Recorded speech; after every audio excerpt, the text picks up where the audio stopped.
തിരുനാമത്തിന് നന്ദി നിറഞ്ഞ ഹൃദയത്തോടുകൂടെ സ്തോത്രം ചെയ്യുന്നു. ഈ പ്രോഗ്രാമിലൂടെ എന്നെ ശ്രവിക്കുന്ന എല്ലാ പ്രിയപ്പെട്ടവർക്കും സ്നേഹ വന്ദനങ്ങൾ അറിയിക്കുന്നു.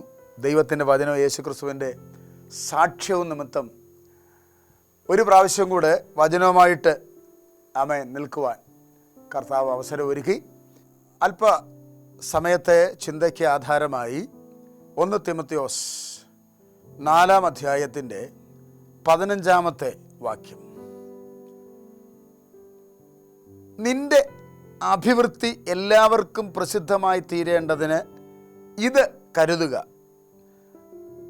ഇതിൽ തന്നെ ഇരുന്നു കൊള്ളുക, നിന്നെ തന്നെയും ഉപദേശത്തെയും സൂക്ഷിച്ച് കൊള്ളുക. ഞാൻ അതിൻ്റെ 14-ാമത്തെ വാക്യം കൊണ്ടൊന്ന് വായിക്കാം.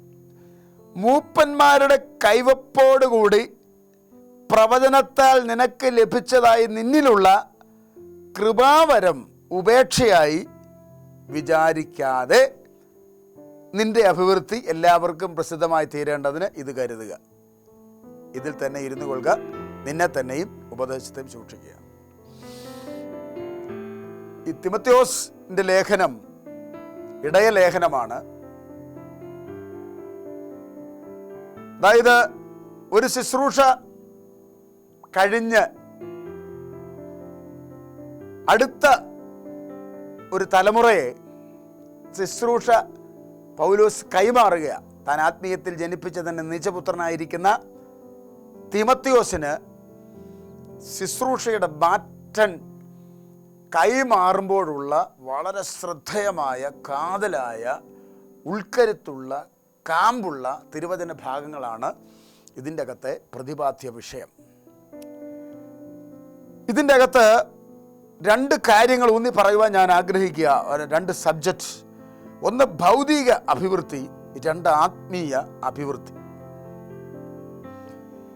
എല്ലാവർക്കും ഭൗതിക അഭിവൃദ്ധിയെക്കുറിച്ച് കേൾക്കുന്നതാണ് കൂടുതൽ താല്പര്യം എങ്കിലും ഞാൻ ആത്മീയ അഭിവൃദ്ധിയെക്കുറിച്ച് 2 വാക്ക് പറഞ്ഞിട്ട് മുൻപോട്ട് പോകുവാൻ കർത്താവിൽ ശരണപ്പെടുകയാണ്.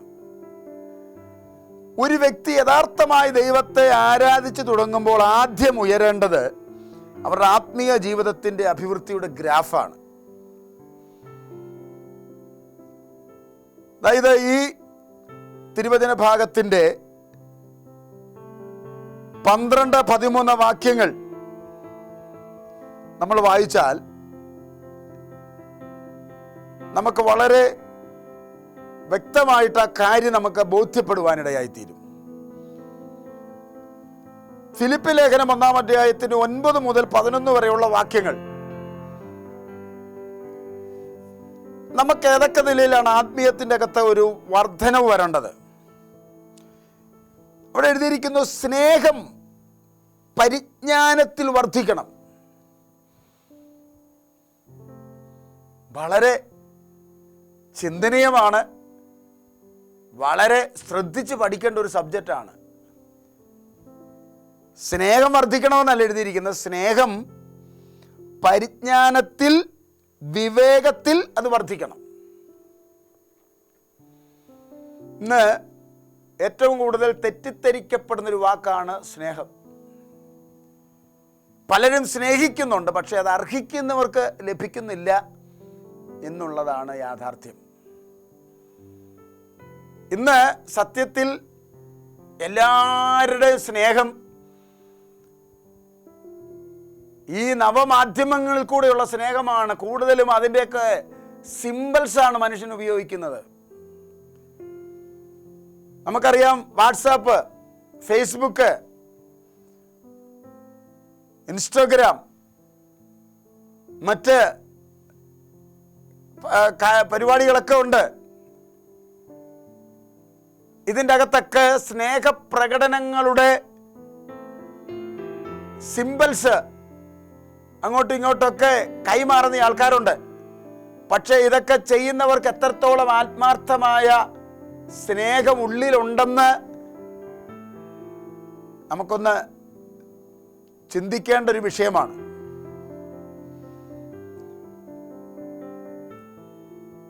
പലരെയും നമ്മൾ ശ്രദ്ധിച്ചോ? ഫേസ്ബുക്കിൽ 5000 ഫ്രണ്ട്സ്,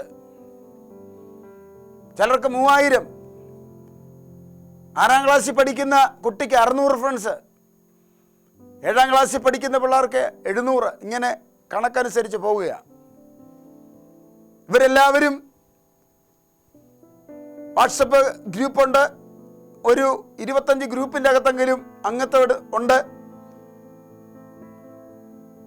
ഒത്തിരി ഫ്രണ്ട്സ് ഹായ് എന്ന് അങ്ങോട്ട് കൊടുക്കുമ്പോൾ ഹോയ് എന്ന് പറഞ്ഞ് ഇങ്ങോട്ട് ഉടനെ മറുപടി വരുന്നു.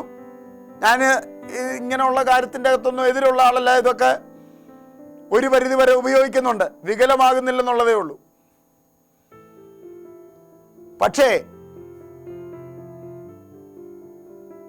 നിന്റെ ഒരു പ്രതിസന്ധിയിൽ, നിന്റെ ഒരു രോഗത്തിൽ, നിന്റെ ഒരു ആവശ്യത്തിൻ്റെ മുഖത്ത്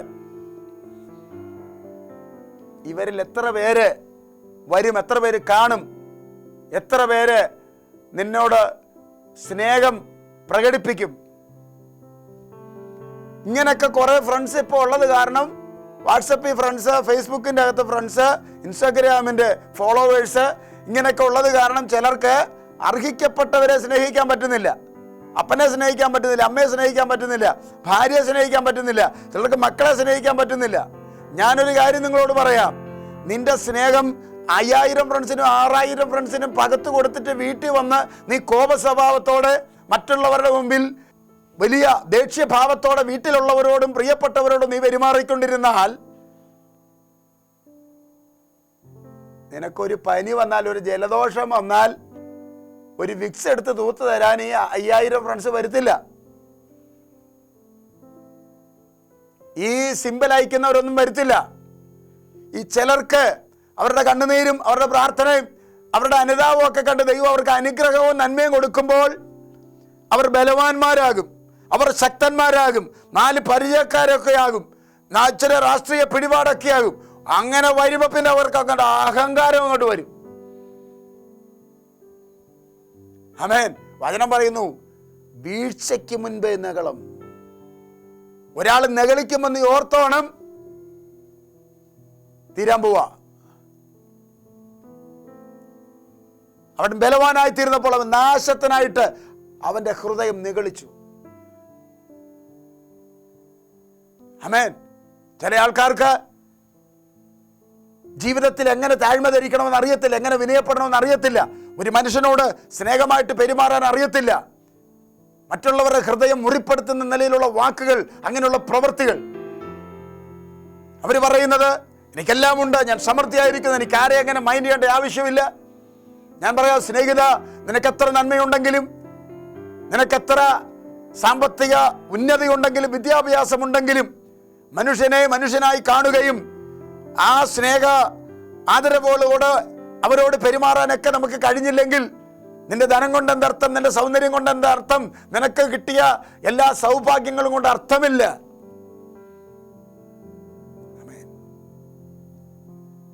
മറ്റുള്ളവരെ സ്നേഹിക്കാൻ കഴിഞ്ഞില്ലെങ്കിൽ, മറ്റുള്ളവരുടെ മുമ്പിൽ വിനയത്തോടെ നിൽക്കാൻ കഴിഞ്ഞില്ലെങ്കിൽ, ചിലരെയൊക്കെ അഹങ്കാരം കണ്ട് അന്തം വിട്ടു പോയിട്ടുണ്ട്. ഇത്ര അഹങ്കാരം മനുഷ്യന് പാടുണ്ടോ? വളരെ എളിമയോടെ, വളരെ താഴ്മയോടെ, വളരെ വിനയത്തോടെ ജീവിച്ച് മുൻപോട്ട് പോകാൻ സഹായിക്കണമേ എന്ന് ഞാൻ എന്നും ദൈവത്തോട് പ്രാർത്ഥിക്കാറുണ്ട്. 2 ദിനവൃത്താന്തങ്ങളുടെ പുസ്തകം 26:19 നമ്മൾ വായിക്കുന്നു, ഈ അമസ്യ രാജാവിന്റെ മകൻ ഉസിയ, അവൻ പുരോഹിതന്മാരോട് ആലയത്തിൽ വെച്ച് കോപിച്ചു. ആമേൻ. ആലയത്തിൽ വെച്ച് കോപിച്ചത് കൊണ്ട് എന്ത് സംഭവിച്ചു? ആ പുരോഹിതന്മാർ കാണുക അവന്റെ നെറ്റിയിൽ കുഷ്ഠം പൊങ്ങി. പുരോഹിതന്മാർ മാത്രം കൈകാര്യം ചെയ്യേണ്ട വിശുദ്ധ വസ്തുക്കൾ അവൻ കയ്യിലെടുത്തു. ചിലർക്ക് അഹങ്കാരം വന്നാൽ പിന്നെ എന്നാ ചെയ്യണമെന്നൊന്നും അറിയത്തില്ല. ആരോടാ സംസാരിക്കുന്ന അറിയത്തില്ല. മാതാപിതാക്കളോട് കയർക്കുന്നവരുണ്ട്, ദൈവദാസന്മാരോട് കയർക്കുന്നവരുണ്ട്, അധികാരികളോട് കയർക്കുന്നവരുണ്ടോ? നിങ്ങൾ തിരിച്ചറിയണം. പുരോഹിതന്മാർ കാണെ നെറ്റിയിൽ കുഷ്ഠം പ്രത്യക്ഷപ്പെട്ടു. പിന്നെ നമുക്കറിയാം, അവൻ പാളയത്തിന് പുറത്താ. എത്ര ഉന്നതനാണെങ്കിലും അവന്റെ ജീവിതത്തിൽ ഉണ്ടായ നഗളത്തിന് ദൈവനെ അടിച്ചു. സഭാപ്രസംഗങ്ങളുടെ പുസ്തകം 2-ാം അധ്യായം 8, 9, 10 വാക്യങ്ങൾ എടുത്ത് വായിക്കുമ്പോൾ ശലോമോൻ എല്ലാ വിധത്തിലുള്ള അഭിവൃദ്ധി ഉണ്ടായി. പല ദേശങ്ങളിൽ നിന്ന് ആൾക്കാർ അവൻ്റെ മഹത്വം കാണാനായിട്ട് വന്നു. നമുക്ക് പുസ്തകങ്ങൾ നമ്മൾ വായിക്കുന്നുണ്ട്. ശേബ രാജ്ഞിയൊക്കെ വന്നു ശലോമോന്റെ മഹത്വം കാണാൻ. എല്ലാ വിധത്തിലും അവന് അഭിവൃദ്ധി ഉണ്ടായി. പക്ഷേ ഭൗതിക അഭിവൃദ്ധി ആത്മീയ ഗുണം ചെയ്തില്ല. വിശുദ്ധന്മാരുടെ പട്ടികയിൽ പേരില്ല, ഭക്തന്റെ ലിസ്റ്റിന്റെ അകത്ത് വന്നില്ല. ഇന്ന് അനേകരുടെ ജീവിതത്തിൽ പല അഭിവൃദ്ധിയുണ്ട്, പല നന്മയുമുണ്ട്. പക്ഷേ അവരൊന്നും ഭക്തന്മാരുടെ ലിസ്റ്റിൽ വരുന്നില്ല. വളരെ വിനയത്തോടെ, വളരെ താഴ്മയോടെ, വളരെ ദൈവസ്നേഹത്തിൽ ഞാനൊരു കാര്യം പറയാം. എത്രത്തോളം ദൈവം നിങ്ങളെ ഉയർത്തുന്നോ അത്രത്തോളം നിങ്ങളുടെ ഹൃദയത്തിൻ്റെ അകത്ത് താഴ്മയോടെ, വിനയത്തോടെ, ദൈവമേ ഒന്നുമില്ല, ഞാൻ ഏതുമില്ല എന്ന് പറഞ്ഞുകൊണ്ട് ആ ദൈവത്തിൻ്റെ പാദപീഠത്തിൽ ആമേൻ വീഴുന്നവർക്ക് മാത്രമേ വിടുതലും നന്മയും അനുഗ്രഹവും പ്രാപിപ്പാൻ കഴിയത്തുള്ളൂ. ഞാൻ വീണ്ടും നിങ്ങളെ ധൈര്യപ്പെടുത്താൻ ഞാൻ ഓർപ്പിക്കാം. എല്ലാ പ്രതികൂലത്തിൻ്റെ അവസാനം ഒരു സമൃദ്ധി ദൈവം വെച്ചിട്ടുണ്ട്. സങ്കീർത്തനങ്ങൾ 66:11-12. ആമേൻ. അവൻ നമ്മെ വലയിൽ അകപ്പെടുത്തി, ആമേൻ, മുതുകത്തൊരു ഭാരം വെച്ചു, മനുഷ്യരെ തലയിൽ കയറ്റി ഓടുമാറാക്കി, തീയിലും വെള്ളത്തിലും കൂടി ആമേൻ കടന്നു പോകുന്ന അനുഭവങ്ങൾ കടന്നു വന്നു. എങ്കിലും നീ എന്നെ സമൃദ്ധിയിലേക്ക് കൊണ്ടുവന്നു. ഹല്ലേലൂയ. എല്ലാ പ്രതികൂലത്തിൻ്റെ ഒടുവിൽ പ്രാർത്ഥിക്കുന്ന ദൈവത്തിൻ്റെ പൈതലേ, ആമേൻ, ഒരു സമൃദ്ധിയുണ്ട്. ഇവിടെ എഴുതിയിരിക്കുന്നു, ആമേൻ, വലയിൽ അകപ്പെടുത്തി മുതുകത്തൊരു ഭാരം വെച്ചു. ആർക്കുമില്ലാത്ത ചില കഷ്ടതകൾ, ആർക്കുമില്ലാത്ത ചില പ്രതികൂലങ്ങൾ, ആർക്കും ജീവിതത്തിൽ ഇല്ലാത്ത ചില വെല്ലുവിളികൾ മനുഷ്യർ തലയിൽ കയറി ഓടുമാറാക്കി എന്ന് പറഞ്ഞാൽ, ആമേൻ, ദേശത്തുള്ള ആൾക്കാർക്കൊക്കെ ചില സമയങ്ങളിൽ പ്രാർത്ഥിക്കുന്ന നീ ഒരു പരിഹാസമായി മാറും. പലരും നിന്നെ ആമേൻ പുച്ഛിക്കും, പലരും നിന്നെ വേദനപ്പെടുത്തുന്ന ആമേൻ അനുഭവങ്ങൾ സ്തോത്രം ജീവിതത്തിൽ ഉണ്ടാകും. ആമേൻ. തീയിൽ കൂടെ വെള്ളത്തിൽ കൂടെ എന്ന് പറഞ്ഞാൽ പ്രതികൂലത്തിൻ്റെ കടുപ്പം, പ്രതികൂലത്തിൻ്റെ തീവ്രതയാണ്, പ്രതികൂലത്തിൻ്റെ ആഴമാണ് തീയെന്നും വെള്ളമെന്നൊക്കെ പറഞ്ഞ് അലങ്കാരിക ഭാഷയിൽ കൊടുത്തിരിക്കുന്നത്. ദൈവത്തിൻ്റെ പൈതലേ, ചില പ്രിയപ്പെട്ടവരോട് പറയണം. അവർ പറയും, എനിക്ക് ആ പ്രതികൂലത്തിൻ്റെ സമയങ്ങൾ എങ്ങനെയാണ് കഴിഞ്ഞു പോയെന്ന് എനിക്കറിയത്തില്ല. എൻ്റെ ഭർത്താവ് ഒരു വലിയ മദ്യപാനിയായിരുന്നു, വീട്ടിൽ കിടന്നുറങ്ങാൻ അനുവദിക്കത്തില്ല, ആമേൻ, കൊല്ലും കൊലയും കൊലപാതകവുമായിട്ട് നടന്നു. മക്കളെ വളർത്തിയത് ആമേൻ ഓരോ വീടുകളിലൊക്കെ അഭയം പ്രാപിച്ചും ഓരോ വീട്ടിൽ നിന്നൊക്കെ ആമേൻ ഭക്ഷണവും വസ്ത്രവുമൊക്കെ വാങ്ങി മക്കളെയൊക്കെ വളർത്തി. എന്നിട്ട് അവർ പറയാറുണ്ട്, എൻ്റെ പൊന്നു ദൈവദാസനെ, ആ കാലങ്ങൾ ആലോചിക്കുമ്പോൾ ഇപ്പോഴും മനസ്സിൻ്റെ അകത്തൊരു വലിയ ഭാരമാണ്, മനസ്സിൻ്റെ അകത്ത് വലിയൊരു തീയ. എങ്ങനെ ഞാനത് തരണം ചെയ്തു, എങ്ങനെ ഞാനത് ആമേൻ മുൻപോട്ട് കടന്നുപോയി എന്ന് എനിക്കറിയത്തില്ല. ആമേൻ. തീയിലും വെള്ളത്തിലും കൂടെ കടന്നുപോയ പ്രിയപ്പെട്ടവർ, ഇന്നും ചിലരുടെ ജീവിതത്തിൻ്റെ കഷ്ടത മാറിയിട്ടില്ല, ഇന്നും ചിലരുടെ ജീവിതത്തിൻ്റെ പ്രതികൂലം മാറിയിട്ടില്ല, ഇന്നും അനേകരുടെ ജീവിതത്തിൻ്റെ വെല്ലുവിളികൾ മാറിയിട്ടില്ല. പക്ഷേ ഒരു കാര്യം ഞാൻ പറയാം, ദൈവത്തിൻ്റെ പൈതലേ, നിന്നെ സമൃദ്ധിയിലേക്ക് കൊണ്ടുവരുന്ന ആമേൻ ഒരു ദൈവം, നിന്നെ അനുഗ്രഹത്തിലേക്ക് കൊണ്ടുവരുന്ന ഒരു ദൈവം, നിന്നെ ജീവിതത്തിൻ്റെ വിജയത്തിലേക്ക് കൈപിടിച്ച് നടത്തുന്ന ഒരു ദൈവമുണ്ട്. ഞാൻ ഈ പറയുന്ന ദൂത് കേട്ടുകൊണ്ടിരിക്കുമ്പോൾ ഹല്ലേലൂയ, വചനം വിളിച്ചു പറയുന്നു, ഏറ്റവും ഒടുവിൽ ദൈവം നിനക്കൊരു സമൃദ്ധി വെച്ചിട്ടുണ്ട്. നിന്ദിച്ചവർ കാണുക, നിന്നെ പരിഹസിച്ചവർ കാണുക, നിന്നെ വെല്ലുവിളിച്ചവർ കാണുക, നിന്നെ ഒറ്റപ്പെടുത്തിയവർ കാണുക, നിന്നെ ദേശത്ത് നിന്ന് ഓടിക്കണമെന്ന് പറഞ്ഞവർ കാണുക, ഒരു അനുഗ്രഹം ദൈവം നിനക്ക് വെച്ചിട്ടുണ്ട്. എനിക്കറിയത്തില്ല ആമേൻ, ഈ പ്രോഗ്രാം കേട്ടുകൊണ്ടിരിക്കുന്ന ആരോടൊക്കെയോ ദൈവത്തിൻ്റെ ആത്മാവ് ഇടപെട്ടുകൊണ്ടിരിക്കുകയാ, ആരോടൊക്കെയോ ദൈവത്തിൻ്റെ ആത്മാവ് സംസാരിച്ചു കൊണ്ടിരിക്കുകയാ. ഒരു വലിയ ദൈവ പ്രവൃത്തിക്ക് വേണ്ടി ആമേൻ ദൈവം ചിലരെ ആമേൻ കണ്ടിട്ടുണ്ട്, ദൈവം ചിലരെ കണ്ടിട്ടുണ്ട്. യിരെമ്യാ പ്രവാചകന്റെ പുസ്തകത്തിൽ ഒരു തിരുവചന ഭാഗം ഞാൻ നിങ്ങളെ വായിച്ചു കേൾപ്പിക്കാം. 31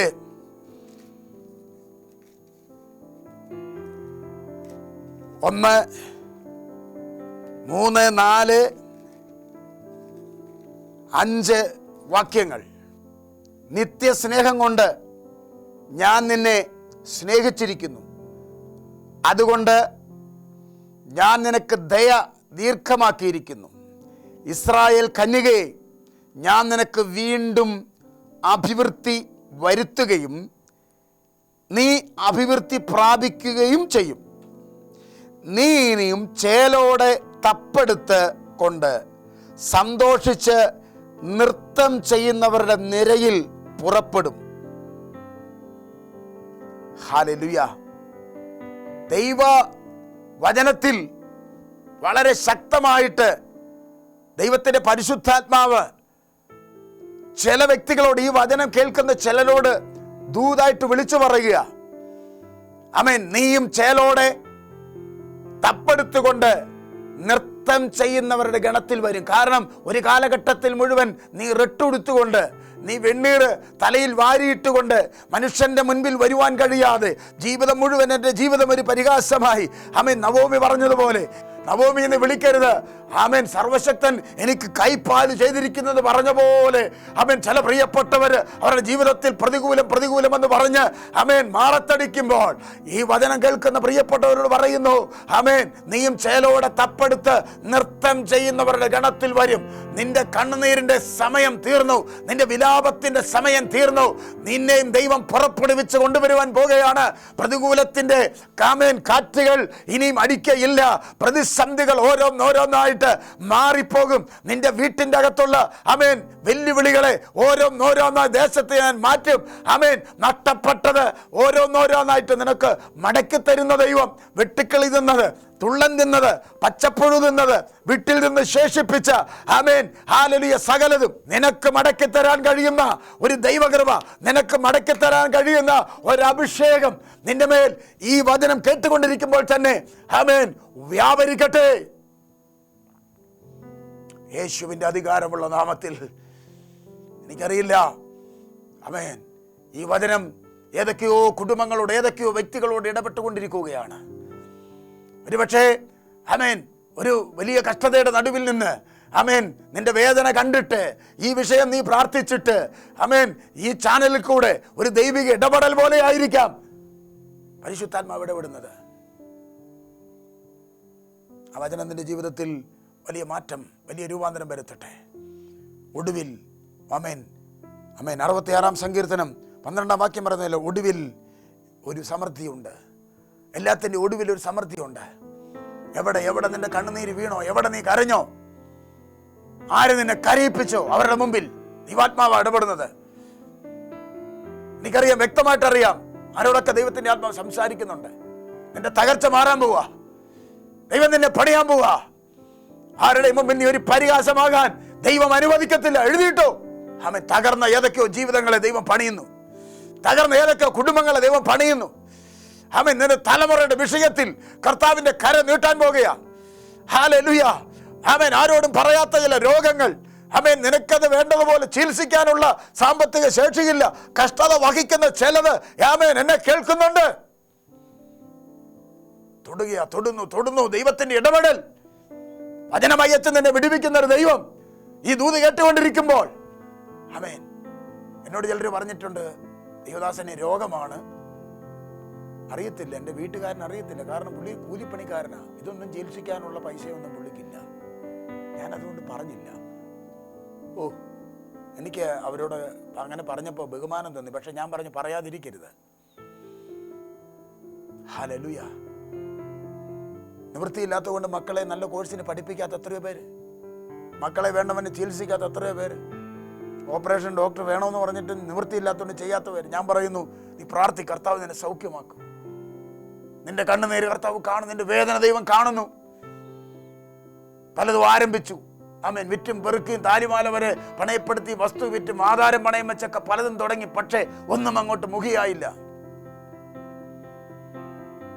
നിനക്കൊരു സമൃദ്ധി തരാൻ ദൈവത്തിന് കഴിയും. നിന്റെ കണ്ണുനീര് കണ്ടിട്ട് അവൻ മാറിയിരിക്കുന്ന ദൈവമല്ല. ആമേൻ, നിന്റെ വീട്ടിലെ ഒരു അംഗത്തെ പോലെ ഞാൻ ഈ ദൂത് പറഞ്ഞുകൊണ്ടിരിക്കുമ്പോൾ യേശു നിന്റെ വീട്ടിലുണ്ട്. നിന്റെ വീടിന്റെ കഷ്ടത കർത്താവ് കാണുന്നുണ്ട്. നിന്റെ നിലവിളി യേശു കാണുന്നുണ്ട്.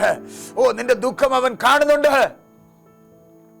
യേശുവിന്റെ നാമത്തിൽ വിശ്വാസത്തോടെ പ്രാർത്ഥിച്ച് ആ കെട്ടൻ അടിഞ്ഞു മാറിപ്പോട്ടെ. ആ വിഷയത്തിന് മേലൊരു വിടുതൽ വ്യാപരിക്കട്ടെ. ആമേൻ. ആരോടൊക്കെ ദൈവത്തിൻ്റെ ആത്മാവ് ഇടപെടുന്നു, ശക്തമായി ഇടപെടുന്നുണ്ട്. പ്രാർത്ഥിക്കാം.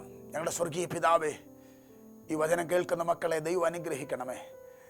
ഏത് കഷ്ടത വന്നാലും, ഏത് വെല്ലുവിളികൾ വന്നാലും അതിൻ്റെ ഒടുവിൽ ഒരു സമൃദ്ധി ഉണ്ടെന്ന് ഞങ്ങൾ അറിയുന്നു. ഇതിനുമേൽ ദൈവം പ്രവർത്തിക്കണമേ. ദൈവത്തിൻ്റെ ഇടപെടൽ ഇതിനുമേൽ വെളിപ്പെട്ട് വരട്ടെ. യേശുവിൻ്റെ നാമത്തിൽ എല്ലാ അന്ധകാരങ്ങളെ ഞങ്ങൾ ശാസിക്കുകയാണ്. കുടുംബങ്ങളിൽ കർത്താവേ, ഹല്ലേലൂയ, ആമേൻ. ദാവീദ് പറഞ്ഞതുപോലെ യഹോവയുടെ വെളിച്ചം എൻ്റെ രക്ഷ, ഞാൻ ആരെ പേടിക്കും? എൻ്റെ വൈരികളും എൻ്റെ ശത്രുക്കളുമായി ദുഷ്കർമ്മികൾ എൻ്റെ മാംസം തിന്നുവാൻ എന്നോട് അടുക്കുമ്പോൾ ഇടറി വീഴും. ഒരു സൈന്യം എൻ്റെ നേരെ പാളയം ഇറങ്ങിയാൽ എൻ്റെ ഹൃദയം നിർഭയമായിരിക്കും. വിടുതൽ നടക്കട്ടെ കർത്താവേ, ദൈവപ്രവൃത്തി നടക്കട്ടെ. ആരുമില്ല, ചില കുടുംബങ്ങളെ വിടുവിക്കുവാൻ സഹായിക്കാൻ ആരുമില്ല. ഒരു ദൈവപ്രവൃത്തി കർത്താവേ ഞങ്ങൾ പ്രാർത്ഥിച്ചു കൊണ്ടിരിക്കുമ്പോൾ വെളിപ്പെട്ടു വരട്ടെ യേശുവിൻ്റെ നാമത്തിൽ. കർത്താവേ, ഹാലിൽ നീ അവരുടെ കണ്ണീര് തുടയ്ക്കണമേ യേശുവിൻ്റെ നാമത്തിൽ. ഈ നിമിഷം ഒരു വിടുതൽ കർത്താവ് അയക്കണം, ഒരു വിടുതൽ അയക്കണം. രോഗബന്ധനങ്ങളെ ശാസിച്ചകറ്റണമേ. കടഭാരങ്ങൾ മാറിപ്പോകട്ടെ കർത്താവ്. ജപ്തി നടപടികൾ യേശുവിൻ്റെ നാമത്തിൽ നിർത്തിവെക്കപ്പെടട്ടെ. ഹല്ലേലൂയ. യേശുവിൻ്റെ നാമത്തിൽ വസ്തുവിൻ്റെ മേലുള്ള എല്ലാ അപകാരങ്ങൾ യേശുവിൻ്റെ നാമത്തിൽ മാറിപ്പോകട്ടെ. ജോലിയുടെ മേലുള്ള എല്ലാ കെട്ടുകളും യേശുവിൻ്റെ നാമത്തിൽ പൊട്ടിപ്പോട്ടെ. വിടുവിച്ച കൃപയ്ക്കായി നന്ദി പറയുന്നു, യേശു ക്രിസ്തുവിൻ്റെ നാമത്തിൽ തന്നെ. വചനം കേട്ട എല്ലാവരെയും കർത്താവ് അനുഗ്രഹിക്കട്ടെ. ഈ സ്ക്രീനിൽ കാണുന്ന നമ്പറിൽ ഇപ്പോൾ തന്നെ നിങ്ങൾ വിളിക്കുക. ആമേൻ. സ്തോത്രം. കഴിഞ്ഞ നാളുകളിൽ പ്രാർത്ഥിച്ച അനേക വിടുതലുകൾ കർത്താവ് അയച്ചു. ആമേൻ. നിങ്ങളുടെ ഏതൊരു ആവശ്യത്തിന് വേണ്ടിയും നിങ്ങളുടെ ഭവനത്തിൽ വന്ന് നിങ്ങൾക്ക് വേണ്ടി പ്രാർത്ഥിക്കാൻ താല്പര്യപ്പെടുന്നെങ്കിൽ തീർച്ചയായും ഞങ്ങൾ കടന്നു വരുന്നതാണ്. കരകുളം കൂട്ടപ്പാറയിലുള്ള ഡിവൈൻ സെൻറ്ററിൽ എല്ലാ വെള്ളിയാഴ്ചയും ഞായറാഴ്ചയും 10 മണി മുതൽ ആമേൻ ഉച്ചവരെയുള്ള വിടുതൽ ശുശ്രൂഷ ആരാധനയിൽ ഞാൻ തന്നെ ജനത്തിനു വേണ്ടി പ്രാർത്ഥിക്കുന്നു, ശുശ്രൂഷിക്കുന്നു. കർത്താവ് നമ്മെ അനുഗ്രഹിക്കുമാറാകട്ടെ. ആമേൻ.